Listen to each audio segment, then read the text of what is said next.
ಸದನದಲ್ಲಿ ಕಲಬುರಗಿ ಉಸ್ತುವಾರಿ ಸಚಿವ ಪ್ರಿಯಾಂಕ್ ಖರ್ಗೆ ಪ್ರಧಾನಮಂತ್ರಿಗಳನ್ನು ಹೇಡಿ ಎಂಬ ಪದ ಬಳಸಿ ಅವಮಾನಿಸುವುದನ್ನು ನಾವು ತೀವ್ರವಾಗಿ ಖಂಡಿಸುತ್ತೇವೆ ಎಂದು ಭಾರತೀಯ ಜನತಾ ಪಕ್ಷದ ರಾಜ್ಯ ವಕ್ತಾರರಾದ ಡಾಕ್ಟರ್ ಸುಧಾ ಹಾಲ್ಕಾಯ್ ಕಿಡಿಕಾರಿದ್ದಾರೆ.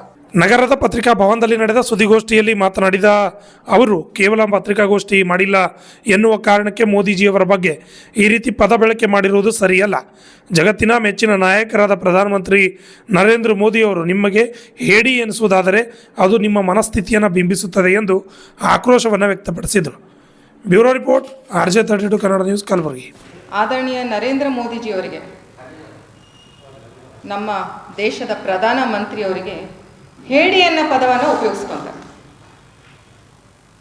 ಇದಕ್ಕೆ ಕಾರಣ ಒಂದೇ ಏನು ಅಂತಂದರೆ, ಅವರು ಇಲ್ಲಿವರೆಗೂ ಒಂದು ಪತ್ರಿಕಾಗೋಷ್ಠಿ ಮಾಡಿಲ್ಲ ಅಂತೆ. ಅದಕ್ಕೆ ನಮ್ಮ ಮೆಚ್ಚಿನ, ನಮ್ಮ ಗೌರವಿತವಾದ ಪ್ರಧಾನಮಂತ್ರಿಗಳು ನರೇಂದ್ರ ಮೋದಿಜಿಯವರು ಹೇಡಿ ಅಂತ ಹೇಳ್ತಾರೆ. ಪ್ರಿಯಾಂಕ್ ಖರ್ಗೆ ಅವರೇ, ನೀವು ಇಲ್ಲಿವರೆಗೆ ಏನು ಶೌರ್ಯದ ಕೆಲಸ ಮಾಡಿದ್ದೀರಾ ಹೇಳಿ ನೋಡೋಣ. ಕಲಬುರಗಿ ಜೈಲಲ್ಲಿ ಕ್ರಿಮಿನಲ್ಸಿಗೆ 5 ಸ್ಟಾರ್ ಫೆಸಿಲಿಟೀಸ್ ಕೊಡ್ತಾ ಇದ್ದೀರಾ. ಇದು ನಿಮ್ಮ ಶೌರ್ಯದ ಕೆಲಸನಾ? ಇಲ್ಲಿವರೆಗೂ ಎಲ್ಲ ಜನದ ಜೊತೆಗೆ ಅವರ ಭಾವನೆಗಳನ್ನು ತಿಳ್ಕೊಂಡು, ಒಂದು ಶೌಚಾಲಯಗಳನ್ನು ಕಟ್ಟೋದು ಹಿಡ್ಕೊಂಡು, ಒಂದು ಗ್ಯಾಸ್ಗಳನ್ನು ಕೊಡೋದರ ಹಿಡ್ಕೊಂಡು, ರೈತರದ ಒಂದು ವಿಷಯ ಹಿಡ್ಕೊಂಡು, ಎಲ್ಲ ವಿಷಯದಲ್ಲಿ ಇಡೀ ನಮ್ಮ ಭಾರತ ದೇಶದ 140 ಕೋಟಿ ಜನರಿಗೆ ಮನಮುಟ್ಟುವಂಥ ಕೆಲಸ ಮಾಡಿರೋದು ಆದರಣೀಯ ಪ್ರಧಾನಮಂತ್ರಿಗಳಾದ ನರೇಂದ್ರ ಮೋದಿಜಿಯವರು. ನಮ್ಮದೇ ಆದ ಕಲಬುರಗಿ ಜಿಲ್ಲೆಯಲ್ಲಿ ಬಾಮನಿ ಫೋರ್ಟ್ ಪ್ರಧಾನಮಂತ್ರಿಜಿಯವರು ಅದನ್ನು ಗುರುತಿಸ್ಬಿಟ್ಟು ಯುನೆಸ್ಕೋಗೆ ವರ್ಲ್ಡ್ ಹೆರಿಟೇಜಲ್ಲಿ ಒಂದು ಲಿಸ್ಟಲ್ಲಿ ಇವರು ಕಳಿಸಿದ್ದಾರೆ. ಅದೇ ಬಾಮನಿ ಫೋರ್ಟನ್ನು ವೀಕ್ಷಿಸಲು ಬಂದಿರುವ ಟೂರಿಸ್ಟ್ಗಳು ಇಲ್ಲಿನ ಕೊಳಚೆ, ಇಲ್ಲಿನ ಗಲೀಜು ನೋಡಿಬಿಟ್ಟು ಬೇಜಾರಾಗಿ ಒಳಗಡೆ ಹೋಗ್ಲಾರ್ದೇ ಹೊರಗಡೆ ಹೋಗ್ತಾರೆ. ಯಾವ ಟೂರಿಸ್ಟು ಅಂದರೆ ಅಮೇರಿಕಾ ಮತ್ತು ಇಂಗ್ಲೆಂಡಿಂದ ಬಂದಿರುವ ಟೂರಿಸ್ಟ್ಗಳು. ನಾಚಿಕೆ ಆಗಲ್ವಾ? ನಿಮ್ಮ ಮನೆ ಎದುರು ಹಿಂಗೆ ಕೊಳಚೆ ಹಿಡ್ಕೊತೀರಾ? ನಿಮ್ಮ ಮನೆ ಎದುರು ಹಿಂಗೆ ಕೊಳಚೆ ಹಿಡ್ಕೊತೀರಾ ನೀವು ಉಸ್ತುವಾರಿ ಸಚಿವರೇ? ಯಾವ ನೈತಿಕತೆಯಿಂದ ನೀವು ಪ್ರಧಾನಮಂತ್ರಿಯವರಿಗೆ ಅಥವಾ ಅಮಿತ್ ಶಾಜಿಯವರಿಗೆ ಇಂಥ ಪದಗಳನ್ನು ಬಳಕೆ ಮಾಡ್ತೀರಾ?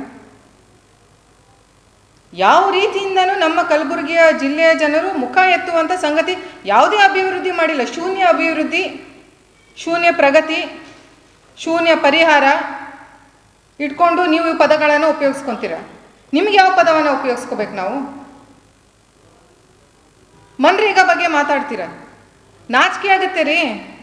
ಶಿವರಾಜ್ ಸಿಂಗ್ ಚೌಹಾಣ್ ಅವರು ಮೊನ್ನೆ ಬಂದು ಪತ್ರಿಕಾಗೋಷ್ಠಿ ಮಾಡಿದಾಗ ಮತ್ತೆ ನಮ್ಮ ಕಲ್ಯಾಣ ಕರ್ನಾಟಕ, ಯಾದಗಿರ್, ಜೇವರ್ಗಿ, ಆಳಂದ್ ಇಲ್ಲೆಲ್ಲ ಆಗಿರುವ ಮನ್ರೇಗಾ ಹೆಸರಲ್ಲಿ, ಮಹಾತ್ಮ ಗಾಂಧಿ ಹೆಸರಲ್ಲಿ ನೀವೇನು ಲೂಟಿ ಮಾಡ್ತಾ ಇದ್ರಲ್ಲ, ಅದರದ್ದು ಒಂದು ಪರ್ದಾಫಾಶ್ ಆಗಿತ್ತು.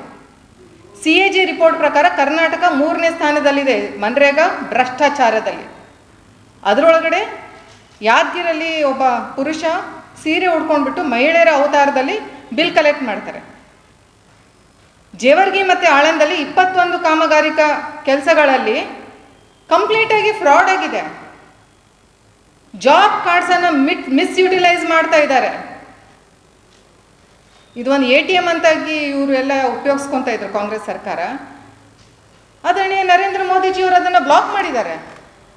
ಇವರಿಗೆ ಇದನ್ನು ತಾಳಕ್ಕಾಗ್ತಾ ಇಲ್ಲ.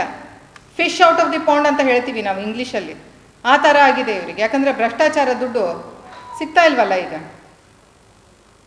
ಇದರೊಳಗಡೆ ಏನು, it is absolutely VBG Ramji ಅನ್ನೋದು ಏನು ಆ್ಯಕ್ಟ್ ತೊಗೊಂಡು ಬಂದಿದ್ದಾರೆ, it is A game changer. ಅದರೊಳಗಡೆ ಏನು ಮಾಸ್ಟರ್ ಸ್ಟ್ರೋಕ್ ಅಂತಂದರೆ ಡಿಜಿಟಲ್ ಅಟೆಂಡೆನ್ಸ್ ಇಟ್ಟಿದ್ದಾರೆ. This is absolute transparency. Digital attendance ಇಟ್ಟಿದ್ದಾರೆ, ಜಿಯೋ ಟ್ಯಾಗ್ ಇಟ್ಟಿದ್ದಾರೆ. ಇವರಿಗೆ ಮನುಷ್ಯರ ಬದಲು, ಮ್ಯಾನ್ ಪವರ್ ಬದಲು ಈಗ ಮಷಿನರೀಸ್ ಯೂಸ್ ಮಾಡಿ ಏನು ಇವರು ಫಾಲ್ಸ್ ಬಿಲ್ ಪ್ರೊಡ್ಯೂಸ್ ಮಾಡ್ತಾಯಿದ್ರು, ಅದನ್ನು ಇವರಿಗೆ ಇದು ಮಾಡೋಕ್ಕಾಗಂಗಿಲ್ಲ. ಈಗ ಅದು ಕಷ್ಟ ಆಗ್ತಾಯಿದೆ ಇವರಿಗೆ. ಎಷ್ಟಂತ ಮಹಾತ್ಮ ಗಾಂಧಿಯವರ ಹೆಸರ ಮೇಲೆ ಲೂಟಿ ಮಾಡ್ತೀರಾ?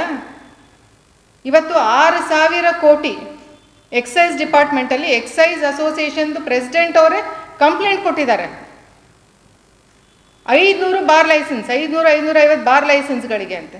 ಮಹಾತ್ಮ ಗಾಂಧಿ ಹೇಳಿದ್ರ ಇಷ್ಟಕ್ಕೊಂದು ನೀವು ತೆಗೀರಿ ಅಂತ ಹೇಳಿಬಿಟ್ಟು, ಇದ್ರ ಮೇಲೆ ಲೂಟಿ ಮಾಡಿರಿ ಅಂತ ಮಹಾತ್ಮ ಗಾಂಧಿ ಹೇಳಿದ್ರ ನಿಮಗೆ? ಏನು ಯಾವತ್ತಿಗೂ ಈ ಒಂದು ಸ್ಕೀಮಲ್ಲಿ ಹೆಸರುಗಳು ಚೇಂಜೇ ಆಗಿಲ್ವಾ? ಮೊದಲು ಜವಾಹರ್ಲಾಲ್ ನೆಹರು ಹೆಸರಲ್ಲಿತ್ತು, ಆಮೇಲೆ ನರೇಗಾ ಅಂತ ಬಂತು, ಆಮೇಲೆ ಮನ್ರೇಗಾ ಅಂತ ಬಂದ್ಬಿಟ್ಟು ಈಗ ಜಿ ರಾಮ್ಜಿ ಅಂತ ಬಂದಿದೆ. ಏನು ತಪ್ಪಾಗಿದೆ? ಕಾಂಕ್ರೀಟ್ ಪಾಲಿಸೀಸ್ ಮಾಡಿದ್ದಾರೆ ಇದ್ರ ಒಳಗಡೆ. 100 ಡೇಸ್ ಇರೋದನ್ನು 125 ಡೇಸ್ ಮಾಡಿದ್ದಾರೆ, working days. Payment will be given earlier. Constructive infrastructure ಆಗಬೇಕು. ನೀವೆಲ್ಲಾದರೂ ತೆಗ್ಗ ತೋಡ್ಬಿಟ್ಟು ಅದೇ ಮಣ್ಣನ್ನು ಇಟ್ಬಿಟ್ಟು ಮಳೆ ಬಂದಾದ್ಮೇಲೆ ಮತ್ತೆ ಅದು ಮಣ್ಣು ಬೀಳುತ್ತೆ, ಅದನ್ನೇ ಮತ್ತೆ ಕೆದರ್ತೀರಾ. ಒಂದೇ ಕೆಲಸಕ್ಕೆ 4 ಸಲ ಬಿಲ್ ಹಾಕ್ತಾರೆ ಇವರು. ಇದನ್ನೆಲ್ಲ ತಡೆ ಹಿಡಿಯುತ್ತೆ, ಯಾಕಂದರೆ ಜಿಯೋ ಟ್ಯಾಗ್ ಇರುತ್ತೆ, ಡಿಜಿಟಲ್ ಅಟೆಂಡೆನ್ಸ್ ಇರುತ್ತೆ. ಇದೆಲ್ಲ ಕಷ್ಟ ಆಗ್ತಿದೆ ಇವರಿಗೆ. ಇರಲಾರ್ದ ಅಪವಾದಗಳನ್ನು ಹೊರಿಸ್ತಾರೆ. ನಿನ್ನೆ ಸಹ ಇದು ಜಾಹೀರಾತು ಕೊಟ್ಟಿದ್ದಾರೆ. ಇದೇನು ಪತ್ರಿಕೆಯಲ್ಲಿ ಜಾಹೀರಾತು ಕೊಟ್ಟಿದ್ದಾರಲ್ಲ, this is against the constitution, this is against the Supreme Court order. ಯಾವುದೇ ಸರ್ಕಾರ ಈ ಥರ ಜಾಹೀರಾತು ಕೊಡೋಕ್ಕೆ ಅವರಿಗೆ ಅಧಿಕಾರ ಇಲ್ಲ. ಇದ್ರ ಬಗ್ಗೆ ನಾನು ನಿಮಗೆ ಓದಿ ಹೇಳ್ತೀನಿ ಏನಿದೆ ಸುಪ್ರೀಂ ಕೋರ್ಟ್ ಆರ್ಡರ್ ಅಂತ ಹೇಳ್ಬಿಟ್ಟು. ಮಹಾತ್ಮ ಗಾಂಧಿ ಅವ್ರ ಫೋಟೋ ಹಾಕ್ಬಿಟ್ಟು ಪಕ್ಕದಲ್ಲಿ ಸಂಗಪ್ಪ ಅಂತ ಹೇಳ್ತಾರೆ ಇವರು. ಇವ್ರು ಮಾಡೋ ಕೆಲಸಕ್ಕೆ ನಾಚಿಕೆ ಆಗಲ್ವಾ ಇವರಿಗೆ? ಗೃಹಲಕ್ಷ್ಮಿಯಲ್ಲಿ 5,000 ಕೋಟಿ ಇನ್ನೂ ಹೆಣ್ಮಕ್ಳಿಗೆ ಕೊಟ್ಟಿಲ್ಲ. ಅನ್ನಭಾಗ್ಯದಲ್ಲಿ 600 ಕೋಟಿ ಇನ್ನೂ ಕೊಟ್ಟಿಲ್ಲ. ಅದ್ರದ್ದು ಹಗರಣ. ಇದ್ರ ಲೆಕ್ಕ ಕೊಡಿ ಅಂತ ಹೇಳ್ರಿ ಇವರಿಗೆ. ಗ್ಯಾರಂಟಿ ಹೆಸರು ಮೇಲೆ ಲೂಟಿ ಮಾಡ್ತಾ ಇದ್ದಾರೆ, ಮನ್ರೇಗಾ ಹೆಸರು ಮೇಲೆ ಲೂಟಿ ಮಾಡ್ತಾ ಇದ್ದಾರೆ. ಆತಂಕಿ ಹಮ್ಲಾ ಆದ್ರೆ ಗುಸ್ಗೆ ಮಾರೇಂಗೆ ಅಂತ ಯಾರು ಕೊಟ್ಟಿರೋದು ಆದೇಶ? ಆದರಣೀಯ ನರೇಂದ್ರ ಮೋದಿಜಿಯವ್ರ ಕೈ ಕೆಳಗಡೆ ಆಗ್ತಿದೆ. ಕಾಂಗ್ರೆಸ್ ಸರ್ಕಾರದಲ್ಲಿ ಇವರಿಗೆ ನಾವೇನು ಟೆರರಿಸ್ಟ್ಗಳಿಗೆ ರೆಡ್ ಕಾರ್ಪೆಟ್ ವೆಲ್ಕಮ್ ಅವಾಗೂ ಕೊಡ್ತಾ ಇದ್ರು, ಈಗನೂ ಕೊಡ್ತಾ ಇದ್ದಾರೆ. ಇವರು ಅವಿವೇಕಿತನ ಅಲ್ವಾ ಇದು? ಗ್ರೌಂಡ್ ಬನ್ನಿ, ಕಲಬುರಗಿ ಡಿಸ್ಟ್ರಿಕ್ಟಿಗೆ ಬನ್ನಿ. 50 ವರ್ಷ ಆಯಿತು ನಿಮಗೆ ಜನ ಬೆಂಬಲ ಕೊಟ್ಟಿದ್ದಾರೆ. ಒಂದು ಹೆರಿಟೇಜ್ ಪ್ರಾಪರ್ಟಿ ಅಂತ ಗುರುತಿಸೋದಕ್ಕೆ ಆ ಕಡೆ ಅಷ್ಟು ಕೊಳೆ ಇಡ್ತೀರಲ್ಲ, ಒಂದ್ಸಲ ಆದ್ರೂ ಗಮನ ಹರಿಸಿದ್ದೀರಾ ಅದಕ್ಕೆ ನಾವು ಹೇಗೆ ಡೆವಲಪ್ ಮಾಡಬೇಕು ಅಂತ ಹೇಳ್ಬಿಟ್ಟು ಯೋಚನೆ ಮಾಡಿದ್ದೀರಾ ಒಂದ್ಸಲ ಆದ್ರೂ?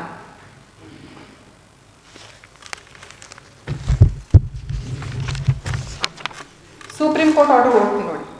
The Supreme Court of India established comprehensive guidelines for government advertisements in the landmark case Common Cause v. Union of India 2015.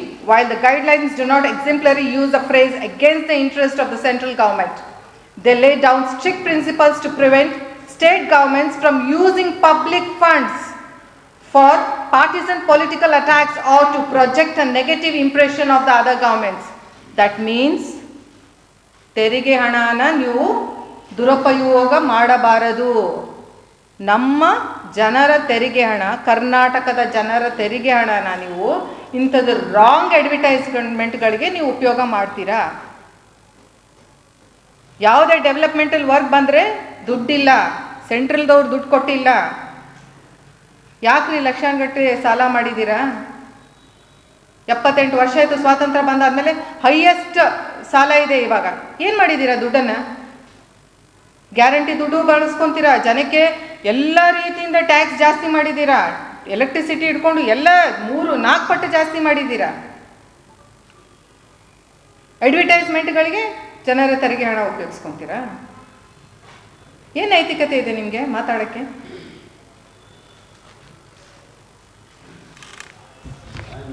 ಒಂದೇ ನಿಮಿಷ ಸರ್, ಒಂದು ನಿಮಿಷ, ಇನ್ನೊಂದು ಕಂಪ್ಲೀಟ್ ಮಾಡಿಬಿಡ್ತೀನಿ.